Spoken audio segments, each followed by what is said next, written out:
We have 5 minutes, so maybe we can take 1 or 2 questions if there are any emerging out, and then inshallah from there on. Please. Could you also just when you're questioning, just ask which of the panelists you would like to question? Bismillahirrahmanirrahim. My name is Muhammad Halim Khan Gauri. I am practicing chartered accountant. My question is from all the 3 panelists. In the light of the Quranic verses, that is, Ya ayyuhallazina amanu udkhulu fis-silmi kaffa wa la tattabi'u khutuwati shaytan innahu lakum aduwwun mubin.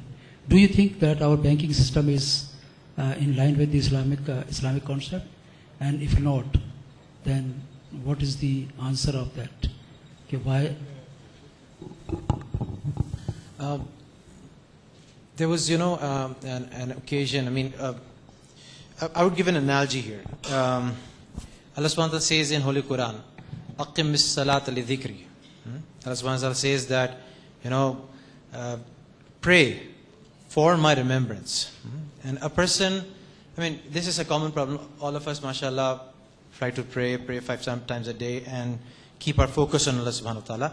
But this is a common problem that, the way we are living, the society that we are living in, the times that we are living in. If a person goes to Mufti Sahib and asks, Mufti Sahib, I can put up the form, I can do the sujood and the rukus and the salam and everything, but the remembrance of Allah, I mean, it keeps dodging me. I mean, I try to focus myself, but something comes up, from the dunya. And the dhikri part, the remembrance part is, hardly there. So would you say that I should abandon salah, because the whole objective, the whole purpose of the salah is to remember Allah subhanahu wa ta'ala, and I'm not enjoying that really, and perhaps to a very small extent.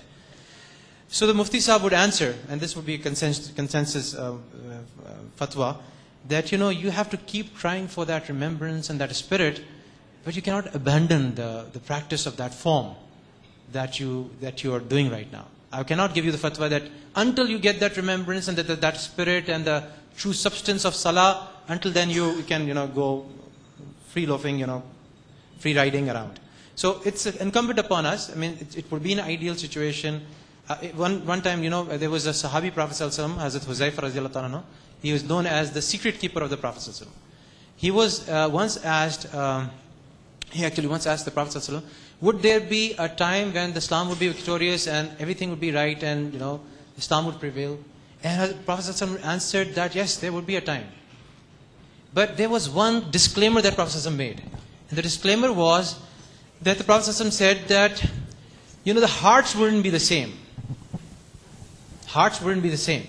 So this is there. So we have to keep on trying, we have to keep on pushing, we have to keep the spirits high and not to give up, inshallah. And the whole concept, as I'm hopeful, inshallah, with the new generation, things would improve and all that. मैं ख्याल से मैंने इब्तिदा में start ही यहाँ से किया Islamic banking की substance से. I think we need to remember कि अल्लाह का मामला जो है वो जदोजहद के साथ है, रिजल्ट के साथ नहीं. इंसान को जज़ा मिलेगी उसके जदोजहद करने के नतीजे में. नियत सही हो and you make effort towards that, then you leave the rest to God. I don't think you are going to be disappointed. Because, as I keep saying, कि अल्लाह की बहुत सारी सिफात हैं, उसमें से एक करीम भी है. और करीम उस सिफ़ को कहते हैं कि जो इनएलिजिबल को दिया करता है. हम तमाम के तमाम इनएलिजिबल हैं. ठीक है, अल्लाह की शान करीमी से हमें मायूस नहीं होना चाहिए. So we have started off on a good note, on a robust note. It is far from perfect. Okay? But there is no reason to lose hope. Because having started something in the right direction, with a sincerity of purpose, and with all the efforts that a human being can make, okay, then I think you are not going to be a loser. क्योंकि हम कामिल तो हो ही नहीं सकते. We must take it for granted. और मैंने समझता हमें कामिल होने का हमसे कोई तकाजा किया गया. हम उसके मुकल्लफ नहीं हैं. So my only humble submission is, an answer to your question is, that yes, there is a great hope. We'll look at the pace at which Islamic banking, even despite so many odds, there is very little fiscal or legislative support available from are people in power right from the last 10-15 years. Even UK, in their tax laws, have taken bigger initiatives to promote Islamic banking than we have done in Pakistan. Okay? Despite that, Islamic banking has made progress. Despite the very stringent competition which they face on the conventional side, their deposit base is also, the asset base is increasing. And it is expected that in the foreseeable future, it will grow to something like 12%.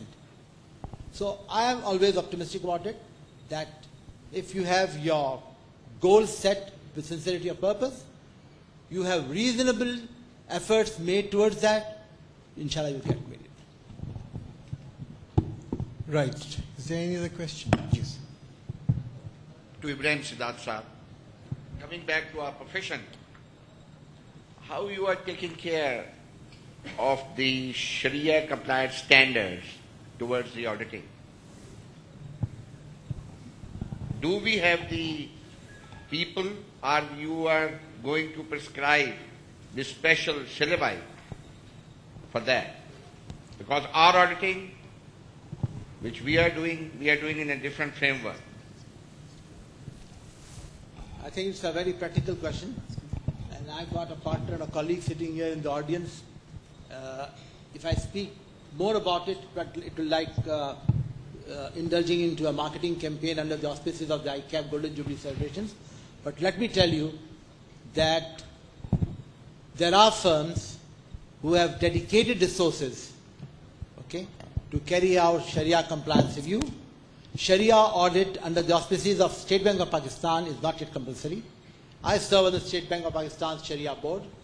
We have discussed this, and I believe that at least a tentative sort of a plan is already on the anvil, and it is not far off from now when Sharia compliance audit might become mandatory in the foreseeable future. How far our membership, particularly those who are in practice, and even those who are in industry and attached with Islamic banking, they are prepared for that. I can't express any judgment on that, but I think there is a good deal of awareness, because you can see a lot of courses, workshops and things like that going on at an unofficial level, in the sense that different institutions are pursuing this. And through those efforts, I have a feeling that a good resource would emerge. And I'm sure, I'm no longer on the council, I had my long innings of 18, 19 years on that, but I've got my friends and colleagues sitting here and the president of the institute here. I'm sure they must have taken care of it, and if they have not, they should take care of it in our exam curriculum, whereby a part of our accounting and a part of our auditing and a part of our law should be devoted to this Islamic bank. Because this is exactly what I said before the Supreme Court of Pakistan, that we teach our children in the schools that A for apple and B for this and so, and then he grows up, he goes to schools, colleges, university, and suddenly we talk about Murabaha and Mudaraba. I remember when Mudaraba came in first, people could not pronounce it properly. People could not pronounce the word Mudaraba because it was totally alien to them. So if you have not started from the plinth stage, it will be very difficult to expect them to become Islamic bankers, accountants with that kind of enlightenment, and so on and so forth. So even school, and this was said by Justice Khalil Rahman, who was honorable presiding over that particular proceedings, that I advise you that ICAP should undertake this activity. And I'm very happy to report, and I have the honor to be the chairman of that committee since then up till now, that we formed a committee in the institute whereby we have started this exercise with great seriousness of purpose. And we have started evolving accounting standards. We have started providing guidance. And till this day, we have, I think, finalized 2 standards. 3 is in the final stage of its deliberations. 4th one is halfway reviewed. And inshallah, time would come and there will be a body of standards and guidance which will be available to our membership and people in industry. So we are working towards that. Okay, can you have a last question? I think you had a...